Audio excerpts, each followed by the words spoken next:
রহমতে আলম নবী খুশি হয়ে গেলেন।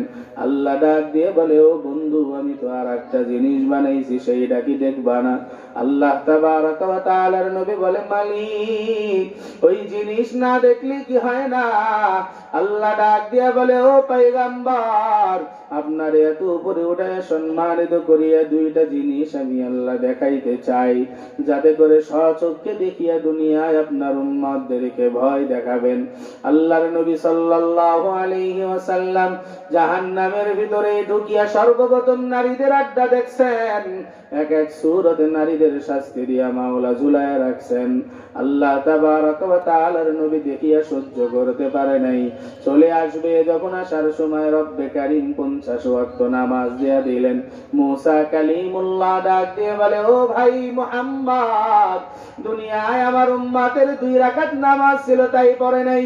মান্না সালওয়া খাইছে, আল্লাহর পক্ষ থেকে খাবার পাওয়ার পরেও দুনিয়ায় ইবাদত বন্দেগী করে নাই। তোমার উম্মত 50 ওয়াক্ত নামাজ পড়বে না। যাও কুমায় নিয়ে আসো। কুমাইতে কুমাইতে সর্বশেষ 5 ওয়াক্ত নিয়ে আসলেন। আল্লাহ ডাক দিয়ে বলে, হাবিব, আমি আল্লাহ যেটা ওয়াদা করি আমি কোনোদিন বরখেলাফ করি না।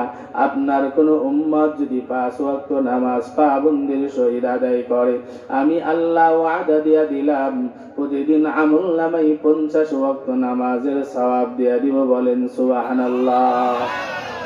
পড়ব 5 ওয়াক্ত, সওয়াব পাবো কয় ওয়াক্ত? আরে আল্লাহর গোলাম, কিন্তু বড় আফসোস, বড় দুঃখ লাগে, সমাজের ভিতরে আজকে সাপ্তাহিক মুসল্লি পাওয়া যায়, বাৎসরিক মুসল্লি পাওয়া যায়, দৈনন্দিনের মুসল্লি পাওয়া যায় না। ঠিক না বেঠিক? জোরে বলেন। এরে নবীর আশিক উম্মত, কোন শয়তানে তোমারে আমারে ধোঁকা দিয়া দিল? এই জন্য পর্দার আড়ালের মায়েদেরকে বলি, ও মা, মনটাই কি চাই না দুনিয়ার জিন্দেগিতে তওবা করিয়া মাওলার কাছে যাইবা, আল্লাহ তাবারাক ওয়া তাআলার কাছে জাহান্নাম থেকে পানা চাইবা? একজন নারী দুনিয়ার জিন্দেগিতে পারবে সংসারটাকে সুখী করতে।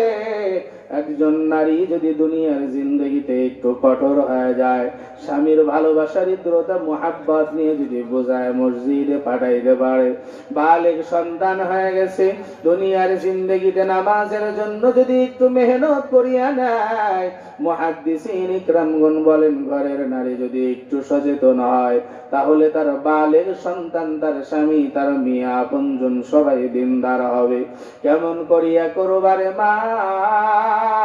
খাদিজাতুল কুবরা রাদিয়াল্লাহু তাআলা আনহার জীবনী পড়িয়া দেখো।